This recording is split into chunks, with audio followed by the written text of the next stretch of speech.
Olá, pessoal. Sou eu, a professora Josiane Lovera, com vocês, para tratarmos de um assunto de direito processual penal. Trata-se dos atos de comunicação processual. Então, falaremos na nossa aula de hoje a respeito do tema citação e intimação. Falaremos dela durante os atos do processo, depois da sentença, tanto no procedimento como ordinário, sumário como no sumaríssimo. Então, vamos sem mais delongas dar início ao nosso tema, ok? Vamos lá.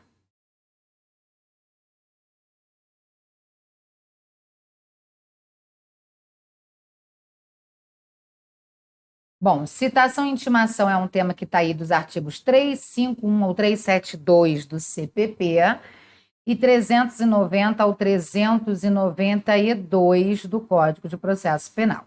E lá na Lei 9.099, que é o procedimento sumarista, do artigo 66 ao 68, ok? Então, vamos lá. A citação, ela é, na realidade, o ato de comunicação processual feito pelo juiz ao réu para que o réu tome ciência de que ele foi acusado em um processo. No nosso caso, um processo penal. Então, quando o juiz precisa comunicar ao agente que ele deixou de ser investigado e ele passou a ser um réu, o juiz vai comunicar isso a ele através de um ato de comunicação processual chamado de citação. Então, a única parte no processo que é citada é o réu, mais ninguém. Todas as demais, inclusive o réu, podem ser intimadas e notificadas. Agora, citado, só o réu pode ser. A regra do nosso ordenamento jurídico é que a citação será feita pessoalmente, através de um mandado que será cumprido e executado pelo oficial de justiça da comarca do juízo processante. Todavia, se for verificado que esse acusado reside em comarca diversa daquela de onde está o juiz processante, aí então ele será citado por mandado a ser executado lá na comarca onde ele tem residência ou domicílio, que é através da carta precatória. Aí, nesse caso, o juiz processante vai encaminhar uma carta precatória para o juiz deprecado, que é o juiz de onde o agente reside, para que então lá se faça essa citação. O juiz processante será então tecnicamente chamado de juiz deprecante, enquanto o juiz do local onde o réu reside, ou tem seu domicílio, vai ser chamado de juiz deprecado, ok? Agora, também é possível que o réu ele tenha residência certa fora do país, ele não resida no território nacional. Se ele estiver em local certo, fora do território nacional, aí ele será citado através de carta rogatória, ok? Agora, se esse réu ele está preso, a sua citação será sempre pessoal no estabelecimento prisional onde ele se encontrar. Se ele, solto, se ocultar para não ser citado, cuidado, porque se ocultar não é não ser encontrado. Se ocultar, a gente sabe onde encontrar o réu, porém ele se oculta para não ser citado. Aí, nesse caso, a sua citação se dará através de citação por hora certa, ok? Agora, em se tratando de réu militar, esse será citado pessoalmente através de ofício requisitório por meio do seu superior hierárquico. Se for funcionário público, não militar, claro, ele vai ser citado normalmente, como qualquer outra pessoa, mediante mandado a ser cumprido pelo oficial de justiça, mas quando ele for citado, o chefe da repartição dele deverá ser notificado a respeito dessa citação, ok? Agora, pode ser que o réu esteja em local incerto e não sabido. Se esse réu está em local incerto e não sabido, ele vai ser citado por edital. O edital é publicado com prazo de 15 dias, ok? O processo ele só terá sua formação válida a partir da citação, ok? Então, vamos dar uma olhadinha no que o Código de Processo Penal fala sobre esse assunto? O artigo 351 do CPP vai aí dizer para a gente o seguinte, olha, a citação far-se-á por mandado a ser a citação far-se-á por mandado quando o réu estiver no território sujeito à jurisdição do juiz que a houver ordenado. Então, se o agente está sendo citado no território do juízo processante, o juiz processante vai determinar o quê?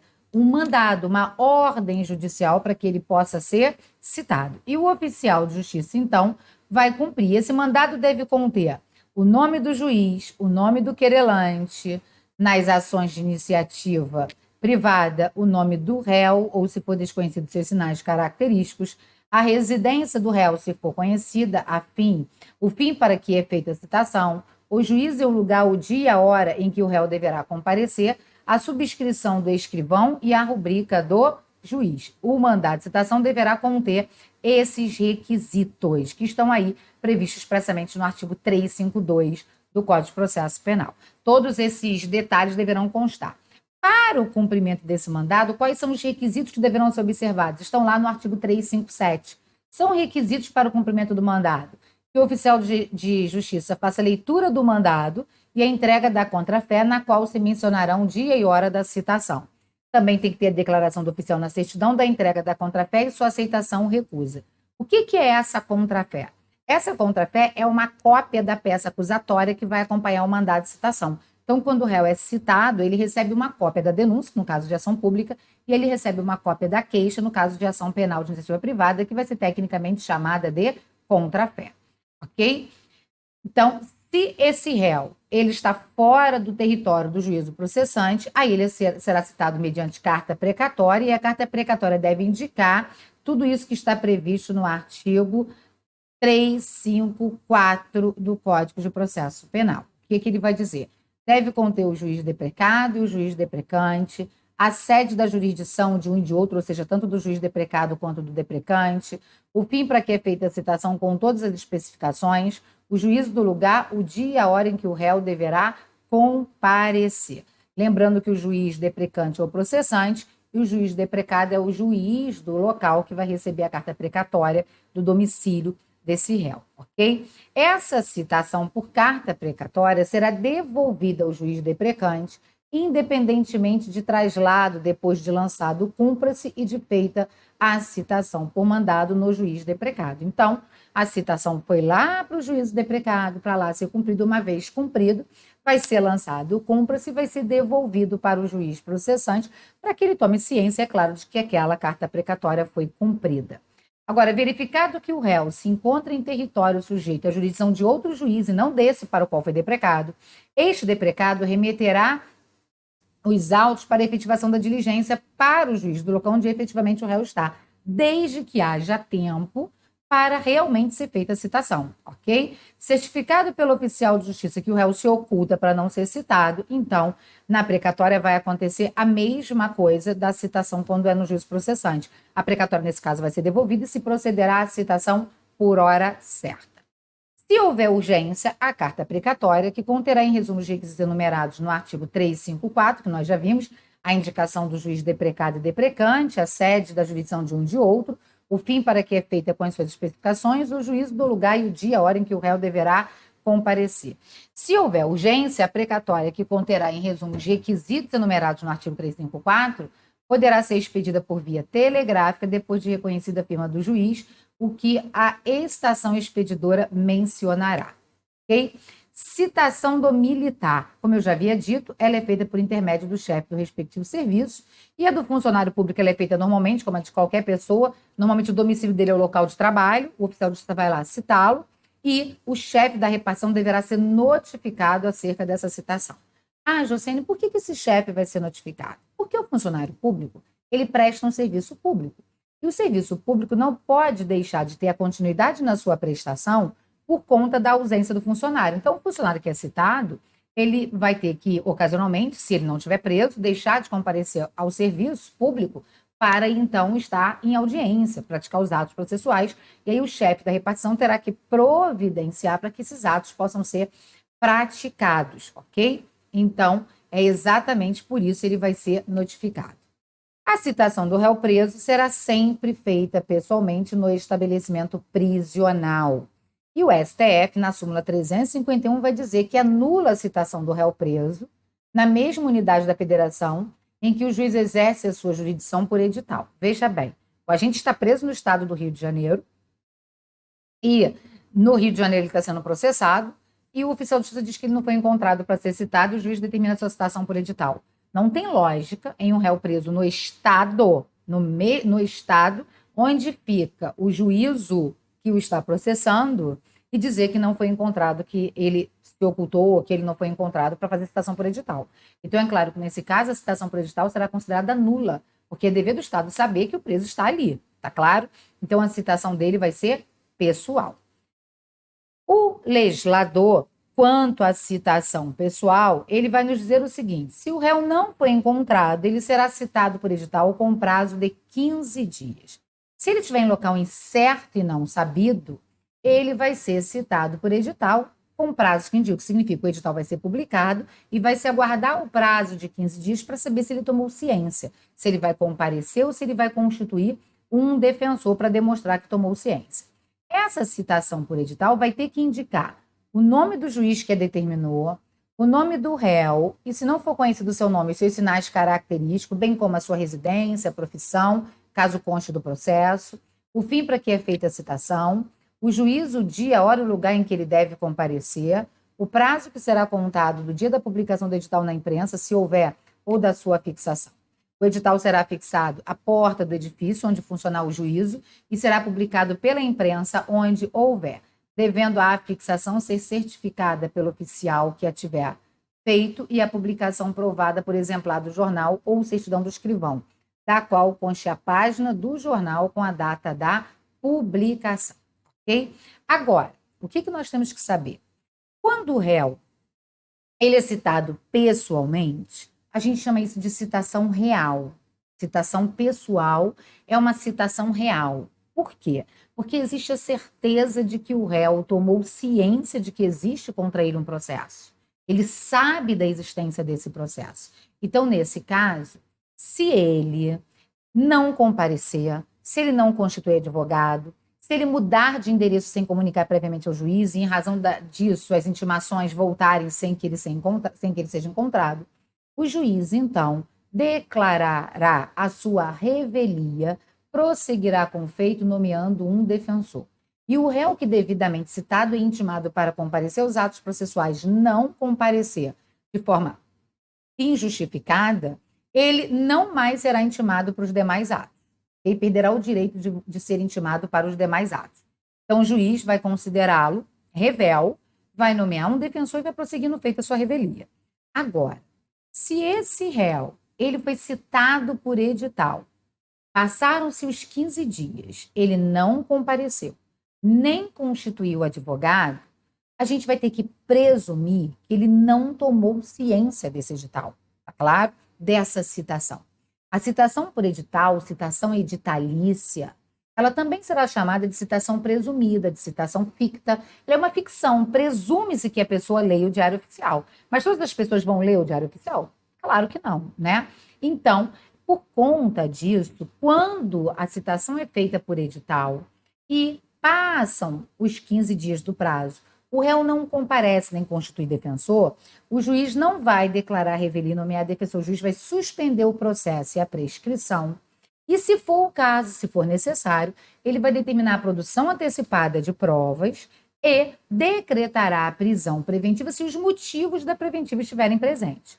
É necessário que você saiba que o simples fato do agente não comparecer depois de citado por edital e não constitui advogado, por si só não é motivo para decretar preventivo. Só vai se decretar preventivo se os motivos estiverem presentes.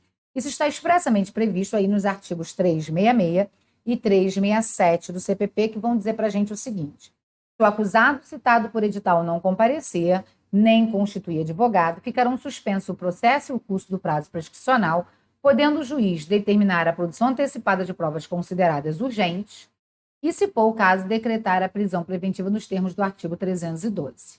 O não comparecimento de réu citado pessoalmente, a consequência vai ser o processo seguir sem a presença do acusado, que citado ou intimado pessoalmente para qualquer ato, deixar de comparecer sem motivo justificado ou, no caso de mudança de residência, não comunicar o novo endereço ao juiz. Então, como nós vimos, a consequência distinta.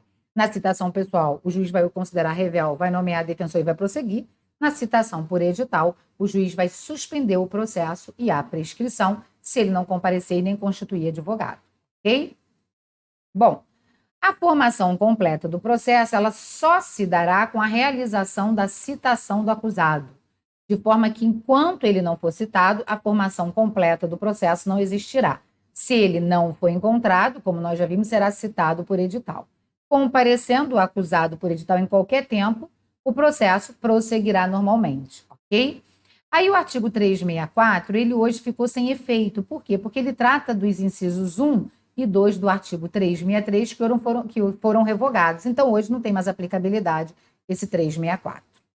Aí o 368 vai falar da carta rogatória. Estando o acusado no estrangeiro, em lugar sabido, será citado mediante carta rogatória, suspendendo-se o curso do prazo da prescrição até o seu cumprimento. As citações que houverem de ser feitas em legações estrangeiras serão efetuadas mediante carta rogatória. Então, a carta rogatória somente será expedida para efeito de citação do réu quando ele estiver em território estrangeiro, sabendo-se o local onde ele está. Porque se a gente não sabe onde ele está em local incerto, não sabido, a citação é por edital, tá claro? Então, a questão tem que dizer para você que ele está em local, em território estrangeiro, mas em local sabido, em lugar onde eu sei onde encontrá-lo, para que então seja feita a citação por carta rogatória. E, é claro, ela suspende o curso do prazo da prescrição até o seu cumprimento, dado ao fato de ser um procedimento aí demorado, né? Não é uma coisa muito rápida. Bom, então, o réu, ele citado em qualquer das modalidades que nós vimos, ele é citado para tomar ciência de que existe para contra ele um processo e para ele querendo, então, apresentar a sua resposta escrita, a sua defesa.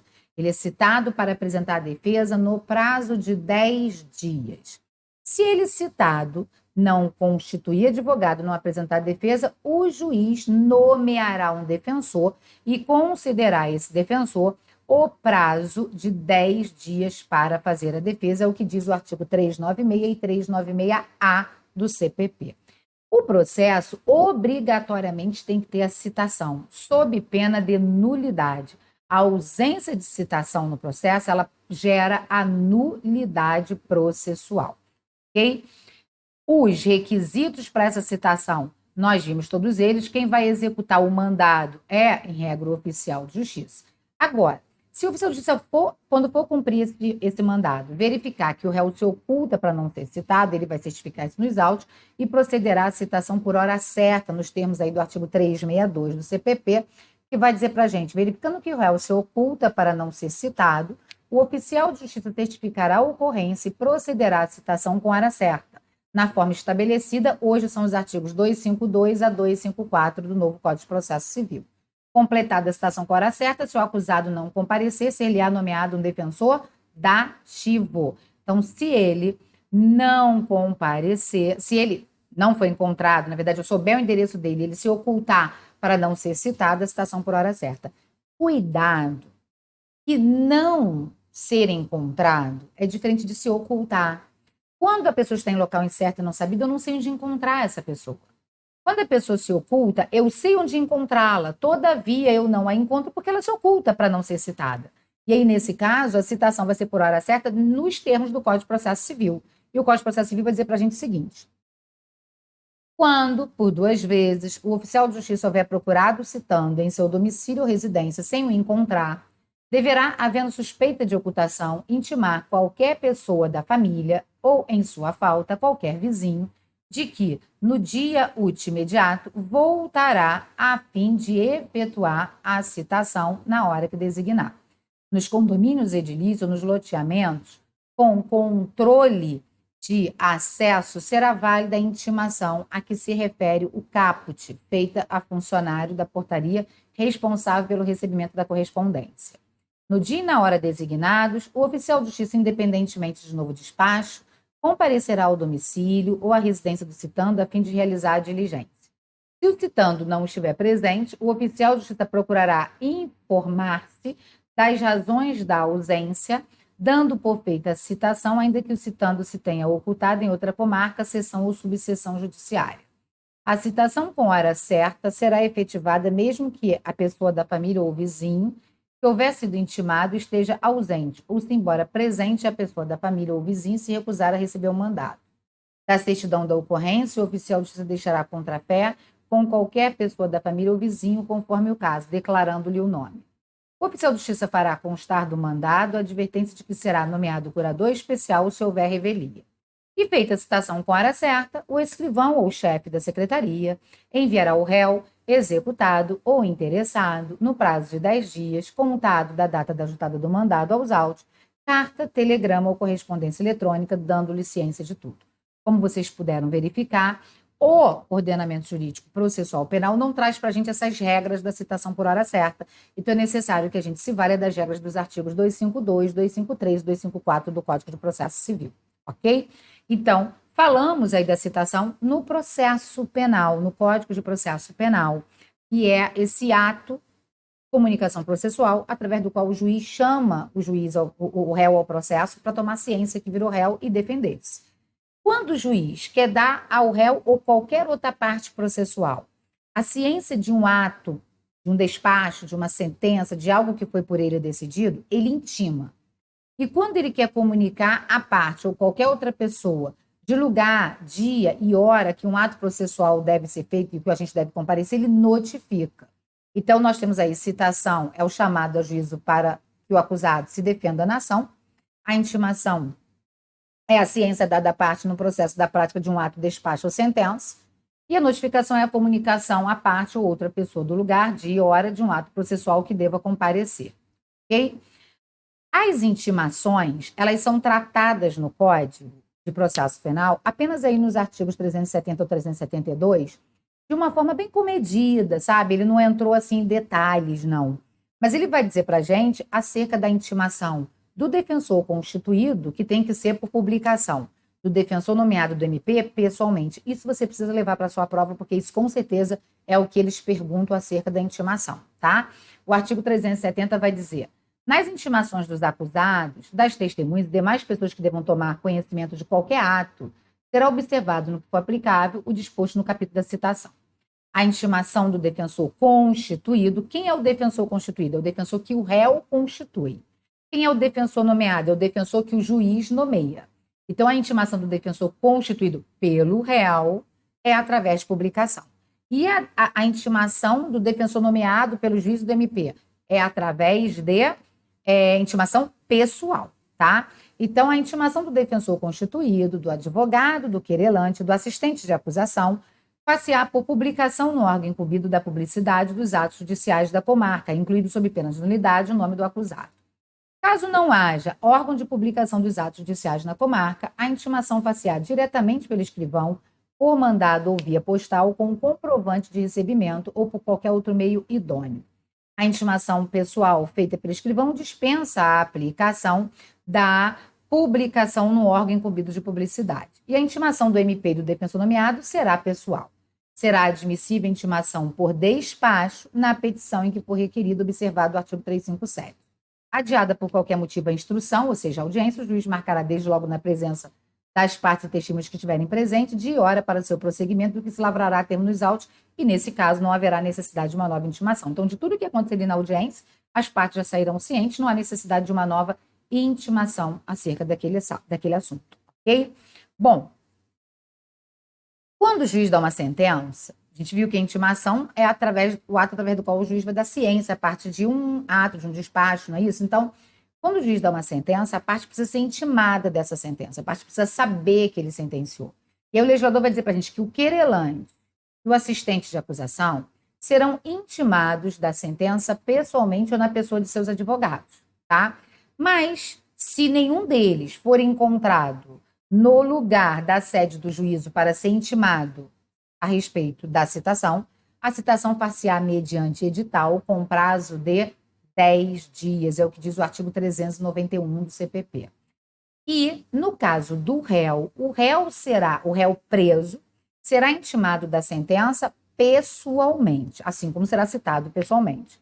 Agora, ao réu solto, também será feita a intimação pessoal ou ao defensor por ele constituído, quando ele solto não tiver sido encontrado, tá? Agora, também será feita a intimação ao defensor constituído pelo réu, se o réu, afiançado ou não, expedido o mandado de prisão, tiver foragido e não foi encontrado. Agora, se nem ele e nem o defensor por ele constituído forem encontrados, essa intimação da sentença será feita por edital, com um prazo de 90 dias, se ele tiver tido uma sentença condenatória a uma pena privativa de liberdade igual ou superior a 1 ano.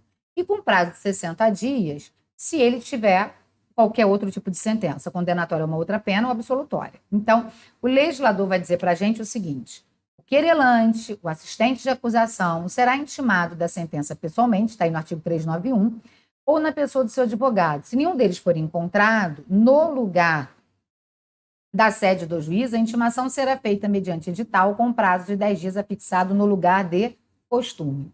A intimação da sentença será feita ao réu pessoalmente se estiver preso, ao réu pessoalmente ou ao defensor por ele constituído quando ele se livrar solto ou sendo afiançável a infração tiver prestado fiança. Ao defensor constituído pelo réu, se este é fiançável ou não, a infração, expedido o mandado de prisão, não tiver sido encontrado e assim certificar o oficial de justiça.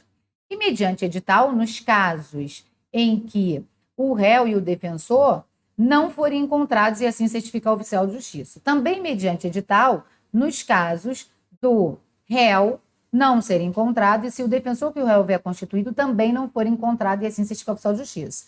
E também por edital, quando o réu não for encontrado e nem tiver defensor constituído e assim certificar o oficial de justiça. Aí o prazo do edital será de 90 dias se tiver sido imposta a pena privativa de liberdade por tempo igual ou superior a 1 ano, e de 60 dias nos demais casos. O prazo para ele apelar, para ele recorrer, correrá após o término do prazo fixado no edital, salvo se no curso deste for feita intimação por qualquer outras formas estabelecidas aqui nesse artigo. Ok? Isso é o que nós vimos no Código de Processo Penal. Mas nós temos a intimação e a citação no Juizado Especial Criminal, que é o procedimento sumaríssimo. No Juizado Especial Criminal, não se admite citação por edital. No Juizado Especial Criminal, a citação só pode ser feita pessoalmente no próprio juizado ou por mandado. E a íntima? E se a pessoa não foi encontrada para ser citada pessoalmente, o juiz do Juizado Especial encaminhará os autos de juízo comum para que lá se proceda à citação do agente. E a intimação, ela vai ser de pessoa física por correspondência com aviso de recebimento e de pessoa jurídica ou firme individual por correspondência entregue ao encarregado da recepção. Não sendo possível, por essa correspondência, pode ser por qualquer outro meio hábil de comunicação, inclusive pelo oficial de justiça, independentemente de mandado. E todos os atos que ocorrerem na audiência, as pessoas presentes já sairão dali intimadas, é o que vai dizer para a gente os artigos 67 e 68 da lei. Então, vejamos o que diz a Lei 9.099. O artigo 66 vai dizer: a citação será pessoal e far-se-á no próprio juizado, sempre que possível ou por mandado. Não encontrado o acusado para ser citado, o juiz encaminhará as peças existentes ao juízo comum para adoção do procedimento previsto em lei. Ok? Então, qual é o procedimento previsto em lei aqui? Vai ser o procedimento comum sumário previsto no artigo 538 do CPP. No caso da citação não ser possível no juizado, os autos vão para o juízo comum e lá será adotado o procedimento comum sumário previsto no artigo 538 do CPP.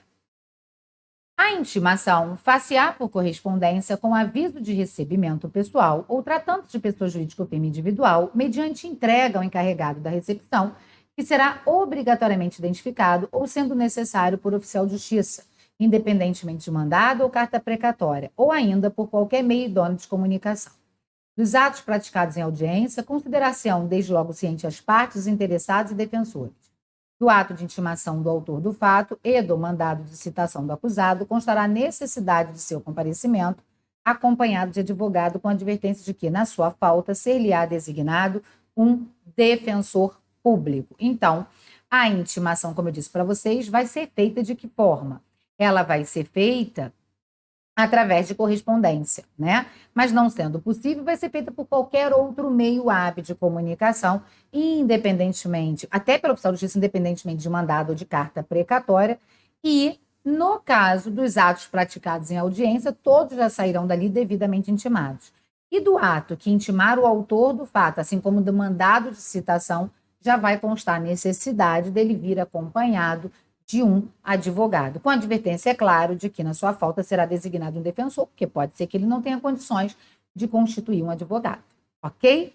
Bom, turma, isso era o que nós tínhamos para conversar acerca do tema atos de comunicação processual, que é a citação, a intimação e a notificação, ok? Se tiverem qualquer dúvida sobre o tema, é só mandar para a minha pergunta que eu respondo.